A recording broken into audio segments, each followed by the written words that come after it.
Hello दोस्तों, कैसे हैं आप सभी। आई होप आप सभी बहुत अच्छे होंगे, खुश होंगे और स्वस्थ होंगे। एक बार फिर आप सभी का आपकी अपनी खुशबू इंदौरी चैनल में बहुत बहुत स्वागत है। लो, एक बार फिर से मेरा अच्छा सा प्यारा सा ब्लॉग आ गया है। बहुत दिनों के बाद आया है पर आ गया है दोस्तों। ये आज क्या है कि आज दशा माता की पूजा है। और आज जो है मैं बहुत सुबह जग गई हूँ। इस समय सुबह के 6 बज रहे हैं और मैं लगी हूँ झाड़ू लगाने में, पोछा लगाने में, साफ़ सफाई करने में। आज मुझे दशा माता की पूजा करनी है विधि विधान से। उनका सब कुछ भोग बनाना है, पूजा की थाली सजानी है, तो मैं जल्दी जल्दी काम कर रही हूँ। इसी के साथ दोस्तों मैं आपको बताना चाहती हूँ कि दशा माता की पूजा जो है वो ना तो मेरे मायके में होती है, ना ही मेरे ससुराल में होती है, ना ही मुझे किसी ने बोला है कि पूजा तुम्हें करनी है, कि ऐसा करना है, कि वैसा करना है। लास्ट टाइम आपने अगर वीडियो देखा होगा, मेरे जो डेली के व्यूवर्स होंगे, जो देखते होंगे, उन्होंने देखा होगा कि मैं मेरी फ्रेंड की साथ पूजा करने गई थी दशा माता की। मेरी फ्रेंड को उस समय पूजा करने का नहीं था, तो मैं उनकी भाभी जो कि उस समय आई हुई थी, उनके साथ मैं पूजा करने गई थी दशा माता की। और विधि विधान से मैंने उनकी थाली से और उनके प्रसाद से और उनकी ही सारी चीज़ों से पूजा की थी। और उस समय मैंने मन्नत मांगी थी कि दशा माता, अगर आप मेरे घर में भी दशा ठीक करेंगी और सभी चीज़ें अच्छे से करेंगी, तो मैं भी अगले साल आपका व्रत रखूंगी। और फिर इस व्रत को मैं आगे भी रखती ही रहूंगी, जारी रखूंगी आगे भी। और कहते हैं कि होली के 10वें दिन इस पर्व को, इस पूजा को मनाया जाता है, किया जाता है। तो आज वो दिन भी है और मैं जल्दी से सारा काम निपटा रही हूँ, क्योंकि मुझे अपनी पूजा पाठ भी करनी है विधि विधान से, और स्कूल भी जाना है। स्कूल से हॉलीडे नहीं ले सकते हैं दोस्तों, एग्ज़ाम चल रही है। मेरी भी विद्यालय के प्रति कुछ रिस्पॉन्सिबिलिटी बनती है। तो मैंने कहा कि मैं छुट्टी तो नहीं लूँगी, मैं जल्दी से पूजा करके आ जाऊँगी। भले ही 10-15 मिनट आगे पीछे हो जाएं, छुट्टी मैं किसी कीमत पे लूँगी नहीं। तो बस सारा काम हो गया है। पोछा झाड़ू सब हो गया है। नहाने धोने के बाद फिर मैं पूजा का जो सामान होता है वो सब बनाऊँगी। ये माता के जेवर मैंने बनाए हुए हैं, जिसमें हार है, उनके कान के कुंडल है, उनकी चूड़ियाँ है, उनकी अंगूठी है, और उनका जो है एक मैंने कमर का जो एक गुच्छा होता है वो भी बनाया है। अब मैं ये सब सेक रही हूँ, उसके बाद फिर पूड़ियाँ, और उसके बाद फिर जो है हलवा बना लूँगी।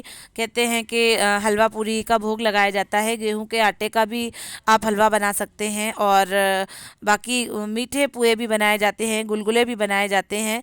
लेकिन मैं तो हलवा और पूड़ी बना लेती हूँ। भगवान भाव के भूखे होते हैं, भक्ति के भूखे होते हैं। ये आप देख रहे होंगे कि पूड़ी और उनके जेवर जो हैं वो बन चुके हैं। अब ये हलवा बन रहा है। इसके बाद फिर मुझे थाली सजानी है। और कहते हैं कि दशा माता की पूजा में सब चीज़ों का 10 का विशेष महत्व रहता है। 10 बिंदी लगाई जाती हैं कंकु की, 10 हल्दी की, 10 मेहंदी की बिंदी लगाई जाती हैं, और 10 काजल की। और जो धागा होता है, वो जो है पीपल के पेड़ में आसपास 10 चक्कर लगा के उसे लपेटा जाता है। और एक धागा और होता है जिसमें 10 गांठें लगी होती हैं, तो उसे भी भगवान का प्रसाद समझकर उसे जो है अपने गले में धारण किया जाता है। कहते हैं उसका महत्व जो है उस दिन सोने से भी ज़्यादा होता है। दोस्तों, इस समय सुबह के 10 बज रहे हैं और मैं जो है दशा माता पूजा करने के लिए तैयार हो गई हूँ। और पूजा की थाली लगा ली है। पूजा में जो भी चीज़ें लगती हैं वो सारी तैयारी कर ली है मैंने। और इसके बाद फिर मुझे पूजा करने के बाद स्कूल भी जाना है।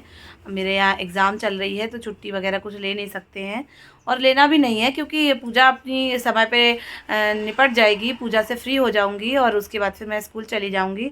अब ये देखना है कि कितने बजे मैं फ्री होती हूँ, मैं चेंज कर पाती हूँ कि फिर मुझे ऐसे ही जाना पड़ेगा। फ़िलहाल तो पूरी पूजा की अच्छे से व्यवस्था हो गई है, बस पूजा करने चलते हैं। चलिए, आपको भी ले चलते हैं दशा माता की पूजा करने के लिए। और कहा जाता है कि दशा माता की पूजा अगर करी जाती है और विधि विधान से व्रत रखा जाता है, तो घर की दशा में सुधार होता है, घर की दशा जो है अच्छी होती है। और ईश्वर करे कि सभी के घर की दशा जो है अच्छी रहे और खूब अच्छा सुख समृद्धि को प्राप्त हो। इसी मनोकामना को लेके मैंने भी ये पूजा संपन्न करी है, संपन्न करने जा रही हूँ। माता से प्रार्थना करूँगी कि हमारे परिवार में भी सब चीज़ें अच्छी रहें। ऐसी मेरी मनोकामना है। चलिए दोस्तों, चलते हैं पूजा करने। ये देख रहे होंगे दोस्तों आप कि मैंने ये पूजा की थाली लगा ली है, जिसमें श्रृंगार की पुड़िया है, नारियल है, माता के लिए 16 श्रृंगार हैं। ये हल्दी, चावल और कंकु, सारी चीज़ें मैंने रख ली हैं। प्रसाद भी रख लिया है, फूल वगैरह सब कुछ, जो भी चीज़ें पूजा पूजा में लगती हैं वो सारी चीज़ें मैंने रख ली हैं। कुछ सामान मैं पॉलीथिन में ले लेती हूँ और कुछ सामान मैं थाली में लगा लेती हूँ। लक्ष्य और मैं ही जा रही हूँ दोस्तों, और जाना ही दिखा पाऊँगी दोस्तों, पूजा में नहीं दिखा पाऊँगी, क्योंकि लक्ष्य जो है जब गार्डन में पहुँचे जहाँ पीपल का पेड़ था वहाँ पर इन्होंने क्या किया कि फिर कुछ भी शूट नहीं किया। और मैं कैसे करती दोस्तों, मैं खुद ही पूजा कर रही थी, तो इन्होंने कुछ भी शूट नहीं किया और ये जो है सीधे जाके वहाँ पार्क में झूले झूलने लगे। तो मेरा फ़िलहाल इतना ही वीडियो बन पाया था कि मेरा वहाँ जाना हो पाया था, और जो पूजा पाठ विधि विधान से हो रही थी वहाँ कुछ भी लक्ष्य ने शूट ही नहीं किया था। ये आप देख रहे होंगे कि गार्डन हम लोग पहुंच चुके हैं। हम झंडा चौक, हमारे यहाँ ये गार्डन है, वहाँ पर पीपल के कई सारे वृक्ष लगे हुए हैं, जिसमें चाहे आप पूजा वहाँ कर सकती हैं।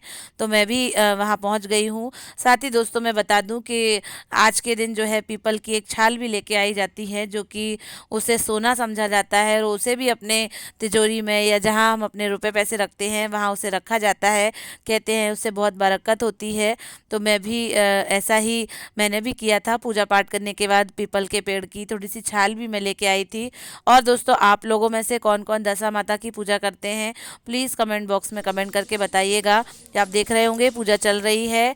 और ये नेक्स्ट वीडियो जो है मैं जो भी लखनऊ से कुर्ते वगैरह लेके आई थी लखनवी वाले, वो मैं आपके साथ ये शेयर कर रही हूँ। और मैं पहले भी बता चुकी थी दोस्तों कि मैं लेके आई हूँ, लेकिन टाइम ही नहीं लगता था, हो ही नहीं पा रहा था। तो मैं बता दूं आपको कि ये कुछ कुर्ते और कुछ टॉप्स वगैरह मैं जो है लेके आई हूँ लखनवी, जो कि बहुत सुंदर और बहुत ही ज़्यादा रीज़नेबल प्राइस के थे। इसमें कुछ चीज़ें जो है मेरी प्रिंसिपल मैडम की हैं, उन्होंने मंगवाई थी, और कुछ कुछ चीज़ें जो है वो मेरी हैं। जिसमें एक पीच कलर का ये टॉप है, ये पिंक कलर के और ब्लू कलर का कुर्ता है, ये एक ब्लैक कलर का कुर्ता है जो कि बहुत सुंदर है, एकदम लॉन्ग है, बहुत ही प्यारा है। और ब्लैक कलर पे अलग से उसकी जो लखनवी कढ़ाई है वो अलग ही चमक रही है, अलग ही लग रही है। और ये ग्रीन कलर का जेंट्स का कुर्ता है जो कि बहुत ही खूबसूरत है। और भी बहुत सारे कलर थे पर हमें ये ग्रीन बहुत अच्छा लगा था। बाकी दोस्तों मैं बता दूं आपको कि मैं जो है प्रिंसिपल मैडम से अपना पूछती जा रही थी कि मैडम आपको कौन सा चाहिए है, कौन सा लायक है। और वहाँ से हमारी बात होती जा रही थी, तो उन्होंने बता दिया था कि उन्हें कौन सा चाहिए है। ये एक और पीच कलर का कुर्ता है जो कि बहुत ही कढ़ाई से भरा हुआ है, और वो जो सिफोन का पतला वाला कपड़ा होता है उसका बना हुआ है, तो उसके साथ इनर भी कैरी करनी पड़ेगी। इसके बाद ये एक रेड कलर का है जो कि सेम ब्लैक कलर के जैसा है। ये मेरे हस्बैंड जो है अपनी मैडम के लिए लेके आए हैं, जो उनकी बॉस होंगी उनके लिए लेके आए हैं। तो ये मैंने एक अलग अलग पन्नी में पैक कर दिया है, रैप कर दिया है। इसके बाद फिर मैं मेरा दिखाती हूँ दोस्तों। मैंने एक ये मरून कलर का हैवी वर्क का कुर्ता लिया हुआ है, जो कि हम पार्टी में वेयर कर सकते हैं, शादी में भी अपन पहन सकते हैं। बहुत ही सुंदर है, पूरे में कांच लगा हुआ है, कांच एकदम चमचम चमक रहे हैं। और इसी का सरारा भी लिया हुआ है। तो दोस्तों आपको कौन सा कुर्ता अच्छा लगा प्लीज़ बताइएगा, और वीडियो को लाइक शेयर और सब्सक्राइब कीजिएगा। ठीक है, thank you, bye bye, take care.